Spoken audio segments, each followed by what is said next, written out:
Olá, turma. Sou a professora Liliane e hoje nós iremos falar um pouco sobre o vitorianismo e a greve de 1951, que ocorreu no estado do Maranhão. O que viria a ser o vitorianismo, professora? Ele é um sistema político-administrativo que dominou o Maranhão de 1945 a 1965, que teve o senador Vitorino Freire a figura central desse período. É um período considerado oligárquico, é um poder social. Por que é considerado um poder oligárquico? Porque a ausência de um grupo político que lhe fizesse oposição. Ele controlava o Vitorino Freire, né? Inclusive os poderes públicos e privados, como justiça, política, as repartições. Vitorino usava as verbas públicas em benefício próprio. E quem era esse Vitorino? Vitorino de Brito Freire nasceu na fazenda Laje da Raposo, em Pedra, Pernambuco, no dia 28 de novembro de 1908, filho de Vitorino José Freire, proprietário rural e pecuarista, e de Ana de Brito Freire.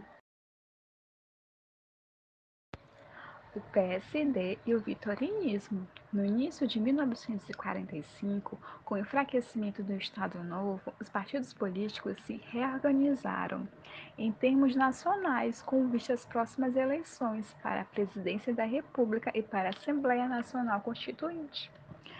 Seguindo para o Maranhão, Vitorino foi um dos organizadores do PSD naquele estado.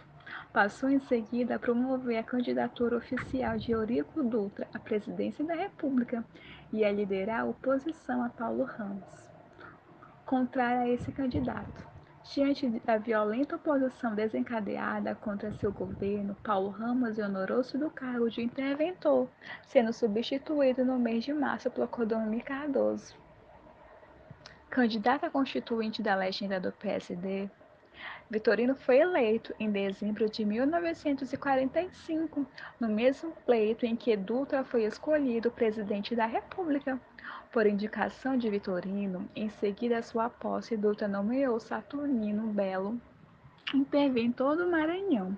E em 19 de janeiro de 1947, elegeu Sebastião Archer governador e Vitorino Freire senador. Passadas as eleições, o PPB se reorganizou, dando origem ao Partido Social Trabalhista, o PST. Desinteressando-se da nova agremiação, Vitorino reaproximou-se do diretório regional do PSD. Segundo José Ribamar Caldeiras, esses fatos mostraram que nesse momento Vitorino Freire conquistou o poder político do Maranhão, iniciando então uma política de características mandonistas e oligarquistas. A greve de 1951, surgida em São Luís, capital do Maranhão, tem um papel importante na formação do caráter político da massa urbana ludovicense e foi o mais formidável movimento urbano da história do Maranhão, o dia em que a ilha se fez a fama de rebelde. O centralismo adotado durante o governo ditatorial de Vargas deixou seu reflexo no Maranhão. Ao pensarmos na presença de interventores na política que contribuía imensamente para acirrar conflitos e a instabilidade política dentro e fora do Estado, montando em sua trajetória, Vitorino Freire aparece no Maranhão exercendo a chefia do Estado, possuindo uma forte articulação com o centro da política nacional e uma postura coronelista. A balaiada urbana, como ficou conhecida, marcou um movimento caracterizado pela radicalidade e heterogeneidade em favor da justiça sociopolítica. O episódio se desenrolou em um cenário de disputa política acirrada, em que diversas lideranças políticas ameaçavam o poder de Vitorino Freire, então que ocupava o cargo de senador, mas mandava e desmandava o estado do Maranhão. Tudo isso ocorreu por conta de fraudes eleitorais.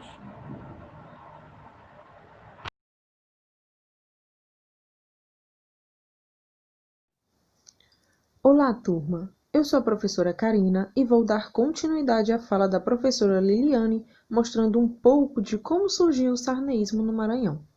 Nesse cenário partidário regional, qual a professora Liliane falou, é que surge José Ribamar Costa, conhecido como José Sarney.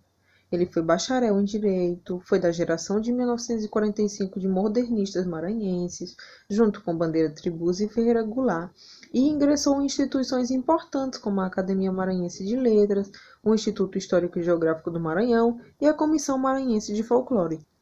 Sarney ingressou na política através de Vitorino Freire, a pedido do seu pai, que era amigo pessoal de Vitorino, iniciando como suplente de deputado federal no Partido Social Democrático, ou PSD, o qual era o partido do seu padrinho Vitorino.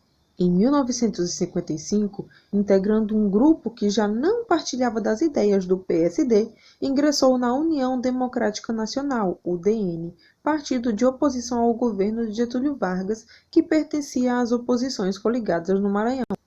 A UDN, que em 1960 se desvincula das oposições coligadas no intuito de apoiar como moeda de troca a candidatura de Newton Bello pelo PSD, apoia também a candidatura de Jânio Quadros à presidência.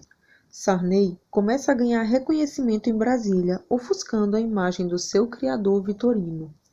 Entre glórias, conquistas, iniciam a participação na ala da Bossa Nova da UDN, que tinha como intuito aprovar no Congresso projetos de reforma de base. Sabem o que são reformas de base, não é, turma? São as reformas que visam promover alterações nas estruturas econômicas, sociais e políticas com o intuito de diminuir as desigualdades sociais.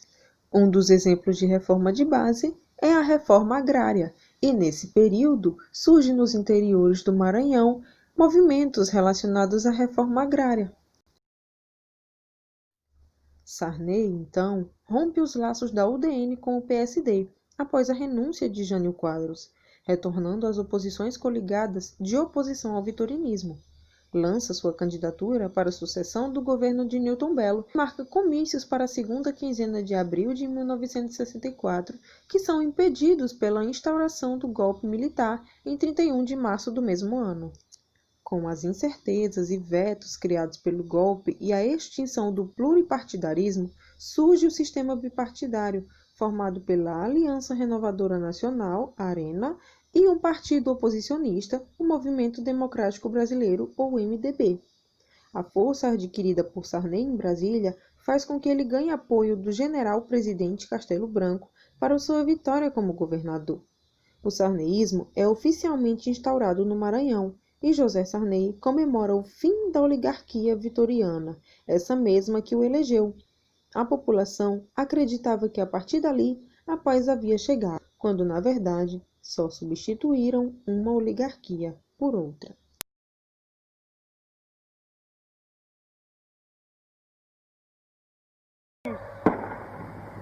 O Maranhão não suportava mais nem queria o contraste de suas terras férteis, de seus vales úmidos, de seus babaçuais ondulantes, de suas fabulosas riquezas potenciais, com a miséria, com a angústia, com a fome, com o desespero, das fluídas que não levam a lugar nenhum, senão a um estágio em que o homem de carne e osso é o bicho de carne e osso.